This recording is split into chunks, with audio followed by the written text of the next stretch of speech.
Alright, so working on the 2003 Suburban, I noticed it had a little puddle under it. And so I got to looking, actually backed it up just a little bit before I even crawled up under it, and took a white paper towel and put on it, and I could see the color was orange, and it still has dexcool in it. And dexcool's orange, so, and it smelled like coolant, so I figured we had a coolant leak. Scooted up under it, and you can see it's got some wet spots. So there's where it's about to drip again. But I'm having a hard time seeing. So you can see it's right there. You can see all up under the water pump. But what concerns me a bit, it's also wet. See that thermostat housing? It's going to drip on it as well. And so what I want to make sure is, before I spend over $100 on a water pump, I want to make sure it's not that thermostat gasket. So we're going to, I'm going to get y'all up the camera. I'm pretty sure it's going to be leaking out the weep hole of the water pump. But I'm going to take y'all and we're going to look up in here.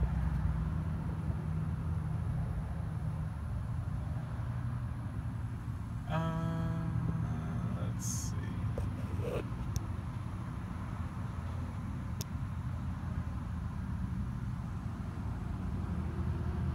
Well, I don't see the weep hole.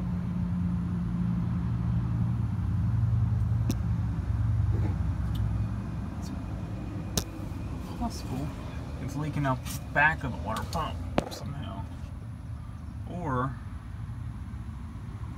it's got a problem in the, it almost looks like the casting's leaking or something. There's quite a bit of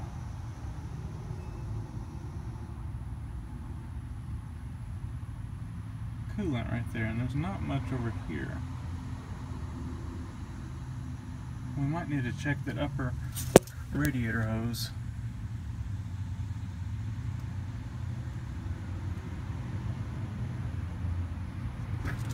Let's look into that.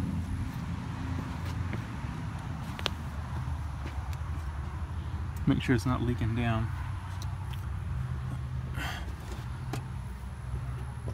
So here's top side.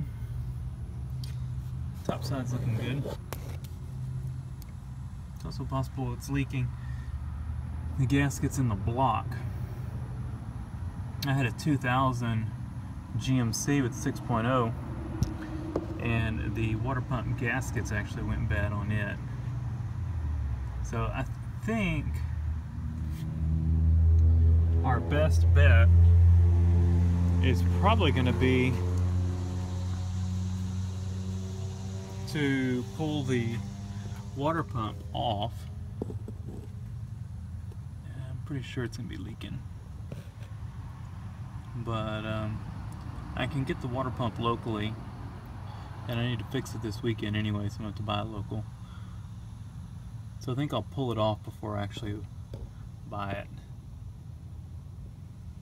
So we'll get this water pump off, or start getting down to it, and see if we can tell if it's actually the water pump leaking or if it's the gaskets.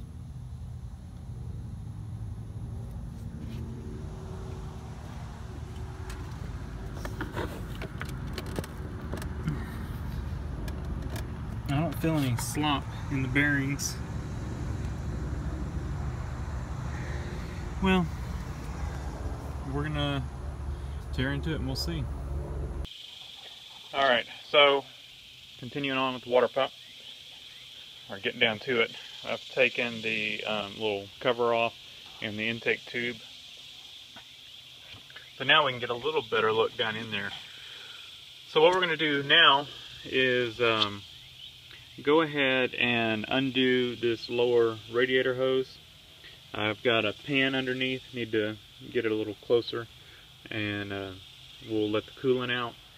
After we do that, we'll go ahead and take this upper hose off and start getting it to where we can, I'm going to go ahead and take the top half of this shroud off, which is fairly easy. You got 2 bolts over here, and then these little push clips, 2 on each side, and then you can take the upper part of the shroud off. Like I said, I'll take the top radiator hose off, and then we'll need to take the fan off. After we get the fan off, then we can take the belt off. But we want to leave the belt on till we get the fan off, because the belt will help hold the pulley, so we can undo the that nut on the fan. And if I remember right, I think that's reverse threads.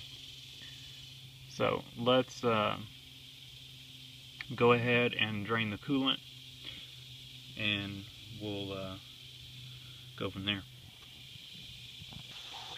Alright, figured I'd show y'all a little tip that I have. I've got a set of these clamps. I use them for welding and all kinds of other stuff, but they work really good for these hose clamps. Now, I've got one of these deals, and it works all right.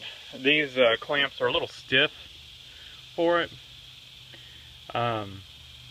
Sometimes one of those things is about the only thing you can use, because you just don't have room to get to it.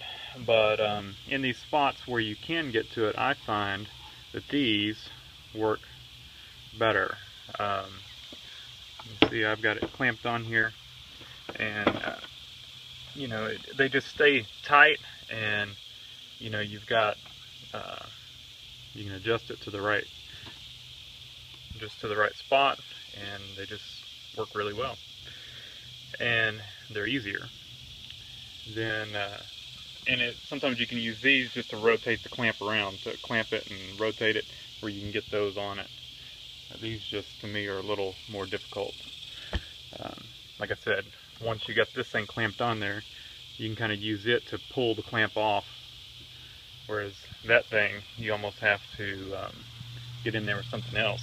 Another little tip, took a cheap screwdriver, and I've had this for a while, and bent it over and put a little more of a point on it. It works really good to get in radiator hoses, get in behind them and kind of work around and loosen them up.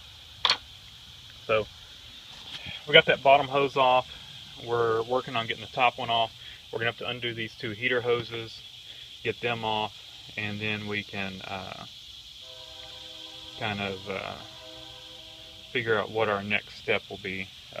Like I said, we'll start taking this off. Alright, so got that off. These little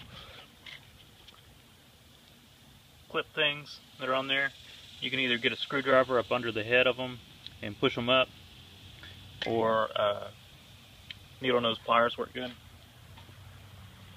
You can see, we can see now, I don't have a wrench that actually fits the fan clutch.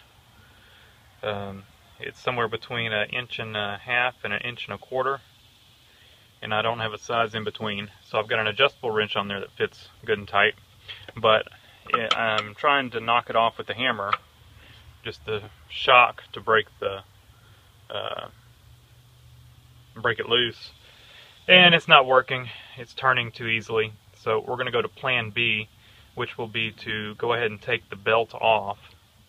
Once the belt's off, we're going to wrap this old belt around the water pump pulley, then put this chain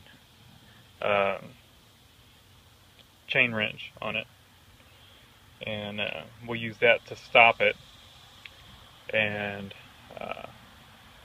then we'll break it loose with the adjustable wrench.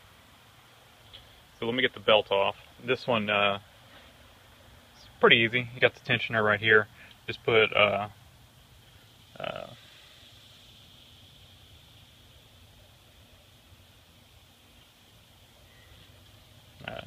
pull the tensioner over and pull the belt off. Alright, that chain wrench wouldn't fit around the pulley and still clear the crankshaft pulley with something wrapped around it. I tried wrapping this timing belt around it. It's an old timing belt that I cut in half, and came off the Forerunner when I did the timing belt on it. But what I ended up doing was making a strap wrench out of it, and this is what I did. It actually works really good, because once you strap it like that, the cogs in the timing belt lock into each other and help keep it from slipping. And then I used this and held this down, put my wrench on the fan clutch nut, or fan nut, whatever you want to call it, and hit it a few times, hit the end of the wrench a few times with the hammer, and it knocked it loose. So I'm going to go ahead and take this off. We'll set the fan aside. I did, just to give myself some more room, I took this idler pulley off. So it was just kind of in the way trying to do that strap wrench. So it was easy to get off. And we'll test it and make sure the bearing's good in it. I think I replaced it before, but we'll test it out before we put it back on. I know I put a new idler on it. I mean a new tensioner on it. I think I put a new idler too. So let me get this off, and then we'll pretty much be ready to start undoing the water pump bolts. I need to take the tensioner off, and I need to undo these two heater hoses. But I kind of wanted to get the fan out of the way. It just kind of makes it easier to work, to get around all this stuff.